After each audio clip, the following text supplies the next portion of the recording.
Hey y'all, this is Audra Hicks, your Tennessee real estate professional. I wanted to go over with y'all today the steps in the buying process when you want to buy a home.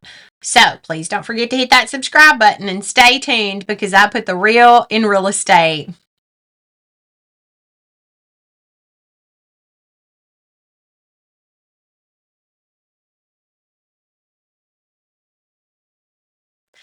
Okay, so what is the first step in looking at buying a home? First, I always say find you the best real estate professional, whether it be looking on Facebook asking, who do you use?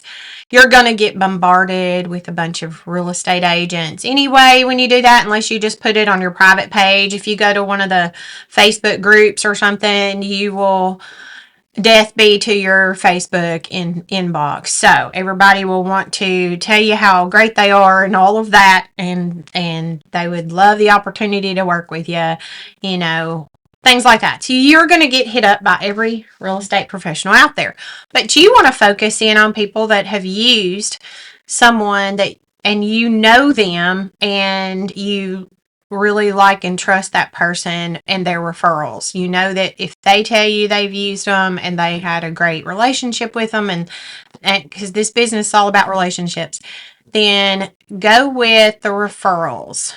You can even get a few referrals and talk to them and see who you click with.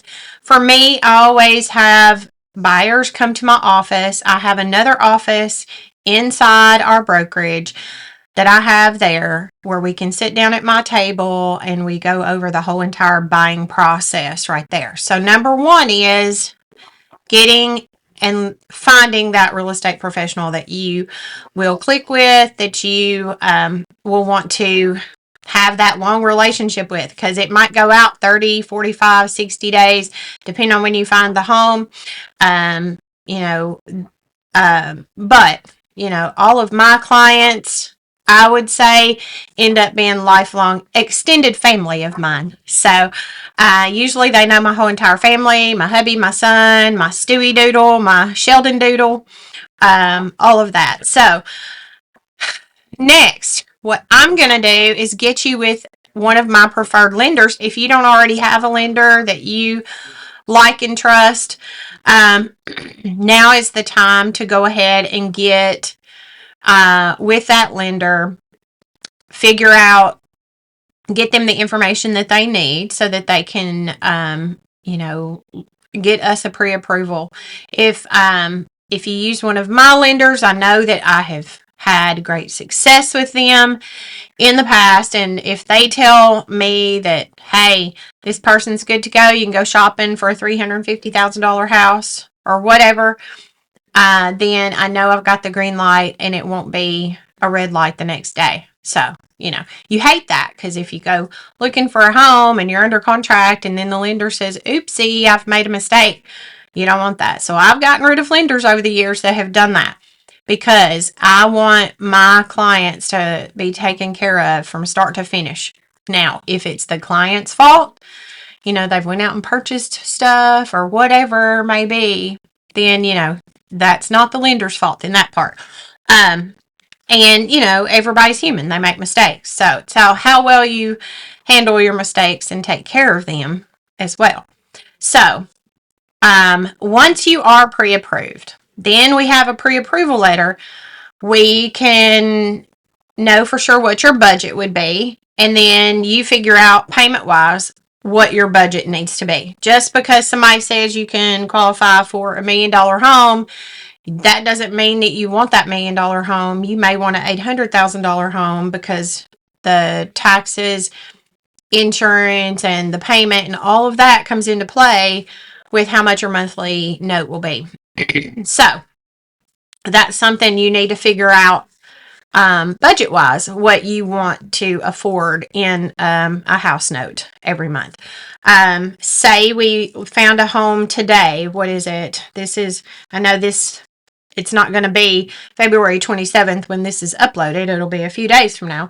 But February 27th, say we went under contract. I have gotten 2 others under contract this week that we close. And then Monday I'll have another closing on one. But usually it's 30 to 45 days, depending on that buyer. And,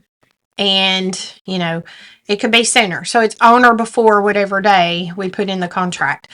So, with that being said, once they give us that pre-approval, we can go shopping. I will send you houses to tell me if this fits what you think you want to go see and look at. But also, in my buyer's consultation, we go over your top 9 things that you want in a home. Not necessarily that you're going to get all 9 things in that home. Your want to have, your like to have, and your must have list. But it's funny because those all change during the process. Because when you find the one, it doesn't always fit what you thought in your head you were wanting or looking for in that home. So I think it's quite comical sometimes looking back at that top 9 list, if that is actually what they bought in the end. Because sometimes it works out to where you get pretty much everything on that list or half of it, but those must-haves sometimes are not really the must-haves. If a must-have is a fenced-in backyard and it's a big enough backyard that you can put that fence up yourself or have it done later, then, things like that can be done at another time. So we see that as long as the home is what you're looking for in the neighborhood or the yard or whatever it is that you're looking for. So we're going to go shopping. Once we go shopping and that will be the home and we have found the one, then I'll write up all the contracts necessary for the purchase of that home, send them to you to look over and sign, and then I will submit the offer. And then we see what the other side says, whether it's going to be a counter offer or not, or they're going to accept it the way it is, or they reject it. You don't get too much rejection unless we are in a different market. You saw rejections a lot a couple of years ago when we were in that market where the seller could get whatever they wanted for their home, didn't even have to get professional pics done because it was already flown off the market as soon as it was with multiple offers. Like that kind of market, you're going to end up seeing a lot of rejections over the time unless your offer is something that sets way above everybody else's. So we are not in that time now.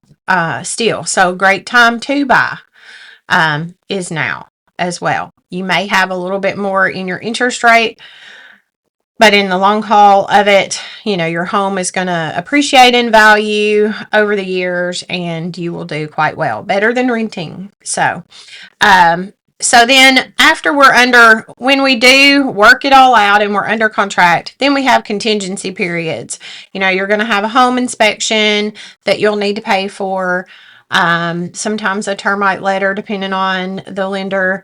You're going to need to submit or send in your earnest money to whatever title company is holding it. Now, your real estate professional that you have hired, your buyer's agent, is going to need to go over all of this with you and send you your timelines to make sure that you stay in your timelines because you don't want to be outside of that timeline at all.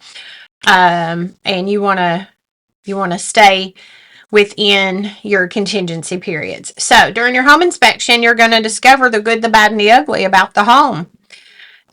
Whether you're going to move forward past this and be done with this chapter of buying a home. So once we get past that, then we move on. Your lending is already in process. You've probably already ordered the appraisal because the lender usually gets with you and says, hey, we're ordering the appraisal. Great. Sometimes they wait till after you have the home inspection to do that. Sometimes not. It just depends on the lender and what kind of loan you have and stuff too. So, move past that, we have the appraisal process. Then, you're getting with the lender back and forth because they're going to ask you for certain documentation that you need to prove to them, whatever it may be that they ask you for. So you need to get that exponentially to that lender as soon as possible because that keeps us in that timeline and moving forward. So we want to keep that train moving. We want to move to seeing that closing and that light at the end of that tunnel. We want to move through that tunnel, okay? So, it depends on what all contingencies you had on there, but the title, behind the scenes, your real estate agent has already submitted all of your documents to that lender, all of the documents to the other side that they might need, and they have sent them back to her or him. We have all of our stuff. You send them into our pipeline at our office. We have already submitted them to title. So title gets with you as well as a buyer. So whoever your title company is, they're going to need to get with you. And usually during the process, you'll hear from your title agent. So when it gets close to closing, we're going to need to get you who the utility companies are so that you can set those up. Now, some of these areas do not let you do that until the day of closing and you have your settlement statement, your closing docs showing that you have bought that property, and then you carry that to the utility company, and get your electric and utilities, whatever it may be, turned on. So you want to get your water, electric, internet, all of that turned on. I used to say phone and stuff, but you don't have that anymore. You have cell phones. So that shows how old I am. Let's see. So we're getting all that done. We are making sure that you wire whatever funds it is at closing to that title company, and the title company will get with you and send those wiring instructions. Now, they're going to leave off about 4 digits of that wiring information that you need to call them and get those 4 digits because they don't need to email you a whole account number because that account number, could get intercepted. So we don't want wire fraud going on. The title company will be in communication. Then we're going to, you're going to be getting with that lender. That lender's going to send stuff into the title. The title's going to be balancing stuff with the lender back and forth and the other title company because we usually have two title companies that it's a split closing usually. So we have 2 title companies that have to balance with each other and they have to get along behind the scenes. So go figure. Just like agents need to get along too. Quit making things difficult. I mean it, we got enough stress here, people. We don't need to make everything stressful. So, just saying, sometimes that happens, but you got to be the bigger person here and get it through the process and, work it out. So, like I said, it's a relationship business, a relationship all the way around. And then we have built relationships with other agents. We've built relationships with our title companies. We've built relationships with vendors that we might need. Depending on your home inspection, there may be things that we need to get estimates on or whatever it may be, during that process. But I'll walk you through the entire process, and I'm leaving a bunch of steps out, but I'm giving you kind of the bigger picture here of just some different things along the way. So, and it may be a lot that I'm spitting out of my mouth right now that you're going to have to learn as you go through it. But as long as you've got the right agent supporting you and having your back the whole entire time, they're going to be there for you and walk you through that process. That's what I enjoy doing. I am also a listing agent, so I love my sellers as well. And there's a lot of things, moving parts with sellers too. So, but with the buying process, there's quite a bit goes into play. Behind the scenes, you do not see all the things that us agents do for our clients. There's just a lot. We wear a lot of hats in this business, and just a lot that goes on. So, listen to your agent. If they request documents to be signed or whatever, please do them ASAP. Look over them. I like for everybody to read everything that I send them because I am human. I don't want to ever say I make mistakes, but if I do, I want to make sure, that you read your stuff. But I'm a paperwork Nazi, so I try to get all of my stuff and look over it 3 or 4 times before I ever send it to you to sign. But I love it when my clients read over stuff before they sign it. That way they get a good understanding of what they are signing. So that's why I send it to you. Let's see. Then we come down to setting up the closing time. What day and time. Usually that's done at my office. When I have a closing, my closings are at my office. Sometimes I have some clients that live in Portland that want to come to our home and close. So my attorney will go wherever I need him to go for closing. So he has truck, will travel. So he's came to my house to close and to my office to close, or if we need to, if one of my clients is buying and they're out of state and they're not even here yet and won't be here for closing, they will set up a mobile notary. So there's that. I look over the settlement statement to make sure that everything is where it needs to be, because if we have asked for closing costs from the seller to pay, or say we've asked for a home warranty, I've had to order that, get that ready, sent that in. So many things, so many moving parts here. So then we move to closing, set up the closing time and day, and then it is closing day.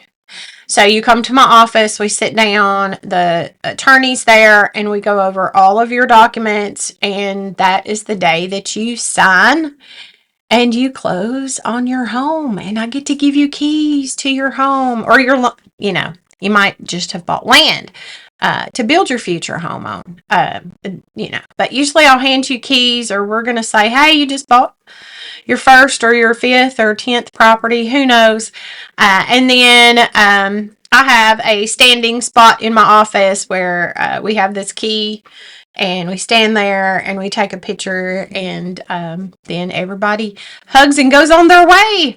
And then, then the movers come and you start doing the process of moving in that home, and everybody's getting wired behind the scenes. The seller's getting paid. Everybody's getting everything done at the title companies for us. And so that's the gist of it. I just wanted to try to come on here today and give you kind of a brief synopsis of what goes on when you're buying a property. So I know I go over a lot in the buyer's consultation, or I try to anyway, and the not to-do list. There's a not to-do list when you sit down with me too, of things that you don't do when you're buying a home. So but hopefully this has helped you today, and if it has, please don't forget to hit that subscribe button, and I will see y'all next time. Bye, y'all.